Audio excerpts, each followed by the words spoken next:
Better, because in here what we're doing is going after all the hard questions. And we might not make so much progress on the answer, but we're not going to shy away from the questions. And when we do that, we find that we move together through the semester. Trust gets to be established. People start to look with that bigger perspective as new framings of material take place. And so, yeah, I think there is hope as long as those who are working with these students have both sides of the issue here, where they've got the Shiva-like destructiveness that is going to have to be there to point out ways in which perspectives are shallow and superficial, but also that creative moment which allows for reconstructing positions. And at the end of the day, people are confident.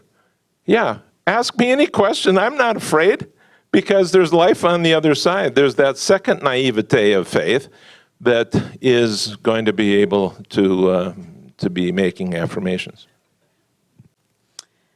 So I love this framework of the critical and the transcendent and thinking about putting those in balance with each other.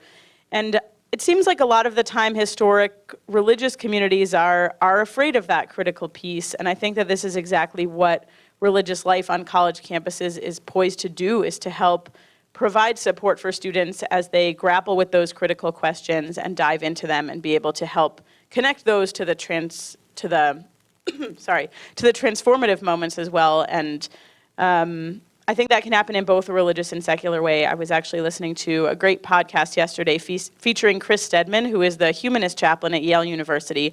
And humanist chaplaincies is a new area, and you might think that humanism or secularism and chaplaincy kind of come in tension with each other. But one of their goals is to really serve that non-religious population and questioning population, not just non-religious. And one of the things he said that I thought was really powerful is that his goal is not to encourage students to adopt a humanist or a secular lifestyle, but to just provide a supportive and a listening ear to help them along their own journey, whatever that is, whatever end point that gets to. And I think that's the role that chaplaincies, whether religious or secular, can play on college campuses, is to really help support students as they go through those journeys and be able to ask the critical questions instead of shying away from them, but to be able to have a backbone of support as they do that.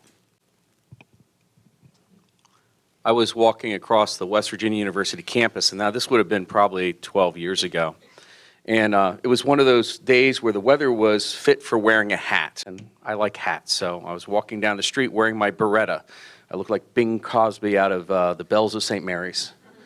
And a student stopped me and seeing this funny three-cornered hat with a pom-pom on top said, "Hey, what's the deal with the hat?" And I explained the origins of it to him from the old academic hats of the late medieval period. And then he asked me more questions, and I answered them for about 15 minutes. He asked me questions, and I answered them, and they're about religion and stuff. And then he said, "You know, for a Christian, you're pretty smart." Oh, yeah, baby. Okay, this is, I think, one of the key problems as Curt has talked about, and as Roberta has talked about, this question of critical assessment.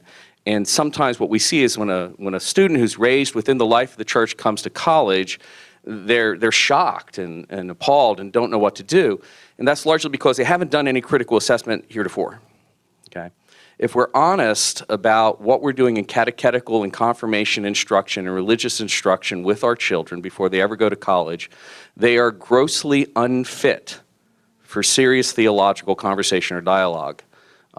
Most entering college students, I would say, have never progressed beyond the 4th grade level of Sunday school education. And whose fault is that? It's our fault. It's not the public school system's job to teach them this stuff. So, you know, the level of ignorance I've seen of our own religious traditions when people get to college is just disheartening, and it's sad. And I spent a ton of my job just teaching folks things I thought were rudiments of the faith. So if they're not going to be self-critical before they ever get there, keeping in mind Piaget and Fowler, you don't want to take the 4th grade student and shove them into cognitive dissonance right away. But somewhere along the line in their high school years and the junior high school years to start laying the foundations for this conversation, I think, is critically important. No wonder, I think, so many students drop out of religious practice of any type when they hit the collegiate years. Their minds are finally working because, gray cell activity is inversely proportional to hormones. So now that puberty is over and adolescence is over, they're capable of great things intellectually. But we have not provided that for them within our own religious communities. So while they are learning multivariate calculus, and while they are learning advanced principles in engineering and material science, while they're finally, for this first time, reading great philosophers and studying medicine and the law and accounting, they are still looking at faith as a matter of 4th grade Sunday school. Be perfectly honest, if I hadn't discovered theology in a medieval history class in college, I might have become bored and dropped out too.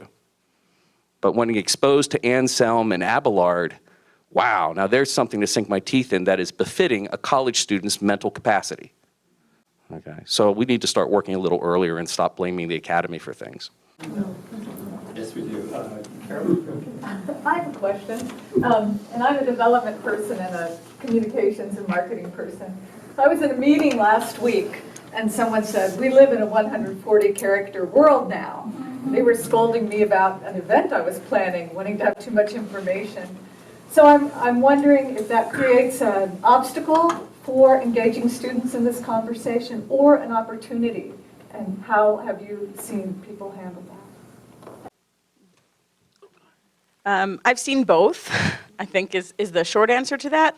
I think social media creates a lot of opportunities for engagement, and one of the beautiful things about that is the opportunity for people to engage beyond those in their local geographic area. So a lot of what we hear oftentimes from people on colleges and universities that aren't particularly religiously diverse is, how can I pursue interfaith cooperation if our campus population is 99% Christian, or mostly Christian with some non-religious who come from Christian backgrounds? So I think one of the beautiful things about Twitter and Facebook and all of the social media tools that we have to connect is the ability for people to connect with someone who lives on in another part of the country or on another side of the world. So we've experimented with social media tools in the past. Last spring actually, we hosted some what we call speed faithing conversations, where people spoke about their own personal connection to their religious tradition and why that inspires them to interfaith cooperation. And we did those online, so that regardless if you had personal access in your community to someone who is Muslim, you could be part of a live online conversation with someone who is Muslim, or someone from the Church of Latter-day Saints, or a number of different communities. So I think that's part of the opportunity there, is the ability to just have access and real human connection with people outside of your immediate sphere. Obviously, one of the dangers of that, as I said, access and real human connection. I think one of the downsides is that sometimes it doesn't end up in real human connection. It ends up in sound bites and brief one-liners that aren't actually productive. And I've seen a lot of those, and we've seen a lot of those in our organization. I think one of the things that we found is most difficult is just teaching college students how to have real human in-person conversations, when the default is so often to be texting and tweeting and Facebooking and all of those things. So I think, in order to engage this in a real way, I think requires in-person conversation, requires face-to-face. It's hard to talk about faith, especially across lines of difference, when you're not talking to a real human and when you're looking at your phone and other things. So I think creating spaces to be a little countercultural in that sense is really important for higher education to do this well. But I think there are also ways to capitalize upon that technology to globalize what would otherwise be a more siloed world. I don't really have much of anything on this. I'm still old, but I think these sound bites, the Twitter 140 limit, it shouldn't be something that institutions are running from, because what's the average now? The young teenager has at least 2,000 to 2,500 text messages. It used to be a month, maybe it's a week now, but that's where their reality is. And so to get into that, maybe with the expectation that we won't be able to put a summa on a Twitter statement, but we might be able to make a connection that will be valuable in the future for some kind of personal encounter at a deeper level. So it's like everything else. There's plenty of ambiguity, but it doesn't mean that it should be dismissed. It can be quite useful for connecting to people. I think theological anthropology would ultimately lead us to say that the human creature cannot survive in a Twitterverse. That sooner or later the human creature is going to need, and this is the individual human creature, is going to need some type of more substantive connection. And we see that happen even as the students walk around campus.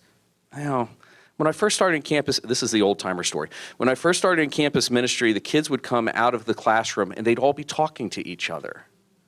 It was, did you get that point the professor made in class? Are you going to the football game? Hey, where's the party tonight?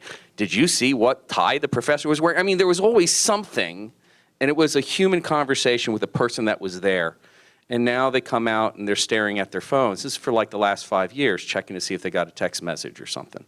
So there's that. But at the same time, there are still real conversations. Real conversations still happen.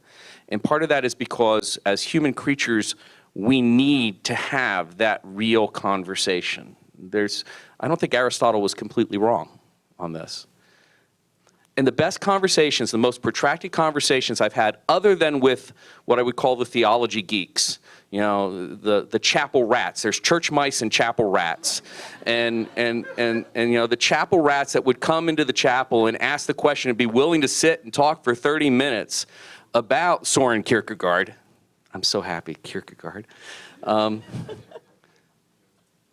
maybe I'm not happy if it's Kierkegaard. I don't know. Was in our smoker's garden. WVU went to an tobacco-free campus. You couldn't smoke anywhere on campus, not inside, not outside. And our chapel abutted the campus. So we created a patio for people to smoke at our chapel. I know, I did everything wrong, right? But you know what? I had some wonderful conversations with people about substantive matters ranging from theology to morality to politics to just life. And why? Because it takes about 10 minutes to smoke a cigarette. So, sad to say, if we could get everybody smoking again, we could have real conversations. And I have seen more community among the smokers on our campus than among the non-smokers. I don't know if anybody's done a study on this, but it's worth a sociological study to see that people who smoke congregate, and what do they do when they're smoking? They talk to each other. I don't know, that's just weird, but it's there. Before we transition to lunch, do you have a question? Yeah, my name's Jim Moore, and I'm a college chaplain. And one of the revelations that I have as we think about no one question will not be honored is that if our students are approaching religiosity at a 4th grade level, and the academy, those in the academy really aren't much beyond that. Yeah. How does this question and answer happen, this conversation, without 90% of the faculty saying, go see Jim? I think we make a huge mistake when we paint the academy with the broad brush of godless academics. Yeah.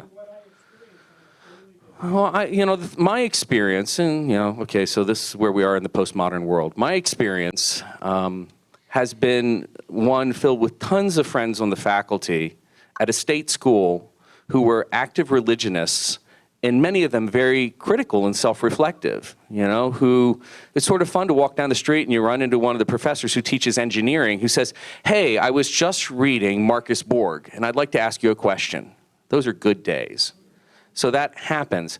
But there were also plenty of faculty who understood that sometimes they couldn't deal with the question their student asked, and all of a sudden a student show up at my door and say, Dr. So-and-so told me to come here. And I knew that was something I could not report to any administrators. Okay? The neat thing is, this is a conversation worth taking place. And just because people come in at maybe the 4th grade level doesn't mean that they can't. I mean, these are smart people. The academics are smart people. The students are smart people. We're going to assume if they made it to college, they're not dopes. So it's more about our willingness to take time and to understand that we're not going to move them from simple addition and subtraction straight to calculus in one day. You know, it's about a passion and commitment to say, I'm going to walk with you every step of the way. Maybe if we wanted to use an analogy, and it's one that I'm not personally prone to use, as is obvious here, athletic training. You have somebody who's never lifted weights before, never run a marathon before anymore, and they want to run their first marathon, or they want to do their first Ironman. If you're their trainer, you don't say we're going on a 36-mile forced march. You take them bit by bit, step by step, walk with them every step of the way. And to do that, they have to trust you and you build a relationship, so don't be a jerk while you're doing it. You know? And see what happens. And sometimes there'll be great success and sometimes there'll be sad failures. But you know, this has always been a business of one soul at a time. In some respects, Peter set an unreasonable standard. He preaches and 3,000 people convert in one day. I hate him for that. You know? So ours is somewhat a different task. Yeah, I guess I would kind of answer my question by also saying that I love having the students come and talk to me about it, but I think that's only half of the conversation, because my next step is to go visit the faculty member and talk about how they might have responded to that question, which is all part of the teaching mode that I'm in. So I've answered the question, but just kind of, it's out there, it's reality. Awesome. I think that's great. And the one thing I would add to that too is how might you do that in a more systematic or across the board way? I think very few colleges and universities are doing this, but some of them have started doing training across the board for faculty or for student affairs staff to, you know, again, not go from 4th grade level to, you know, PhD level, but to be able to have more sensitivity, have more ability to at least start these conversations with students, to have sensitivity to where they come up, to be able to engage and not just refer them straight to the chaplain's office. So, you know, in addition to that one-on-one, are there ways within the structures of your university to embed more training across the board so that a greater number of people have interest and competence in these kinds of conversations? Now, it raises the question of the identity of the institution. And it maybe shouldn't be that any question can be answered by any professor, but any question should be able to be honored by any professor. And there could be a conversation. It might not lead to the answer, but there would be a good feeling on the part of those in the class, I would guess, if there's at least an effort to engage discussion on the question, unless it's an inappropriate question that isn't germane at all to the setting. But I think that nurturing of communities so that that sense of identity is part and parcel of every faculty member's way of operating, that'd be important for getting that community to gain in maturity. If we, as campus religious workers, are going to be religious workers in the midst of the academy, we have to be scholars ourselves. Okay? I mean, it's about context. We talk about this all the time when we talk about all sorts of multicultural ministries and missionary activities. You have to know the context you're in. You have to become, in a sense, part of the context. You have to become bilingual, if you will. And so there's a real problem when campus ministries set themselves up as youth group on steroids. You know, if campus ministry is nothing more than another pizza party, if it's nothing more than another bowling party, and quite frankly, I'm going to upset a lot of people here. If it's just another service project, okay, what's the point? What's that about? So for those of us who are religious workers on campuses, we need to be engaged in perpetual scholarly endeavors ourselves. We need to be constantly teaching ourselves, learning ourselves in dialogue and in dialogue with the academy. And I mean, I just left this job, so the exit interview they had with my superiors had with me, and they said, what do you think is one of the keys here? Because they said, you seem to have a good relationship broadly with the faculty and the administration and with the students. And I said, you don't have to be the most interesting man in the world. I might look like him, but I'm not him. You do not have to be the most interesting man in the world. You have to be the most interested man in the world. And if we're going to be in the midst of the academy as religious people, we have to have the same excitement about learning that every academic has. And that will allow us more easily to talk to any student or academic. Remember, these are not just student ghettos. We're also chaplains to the academics. We're chaplains to the staff. And how are they ever going to take us seriously and want to be in any partnership with us if we don't care about them as human beings? If we don't take seriously their questions and we don't honor their research? A tip to any campus pastor, you want to start developing positive relationships with your faculty, when you run them to a street, ask them what research they're engaged in. And be honestly interested in it. Because believe me, most of their colleagues aren't. And if you show that you are interested in what they are studying and what they're researching in their work, if you honor their vocation as a Christian who is teaching in the academy or as a non-Christian teaching academy, believe me, the door's open. Because then you're not a predator. Then you're not a religious vulture on the campus trying to pick off people for something that's totally separate from their vocation as students and scholars.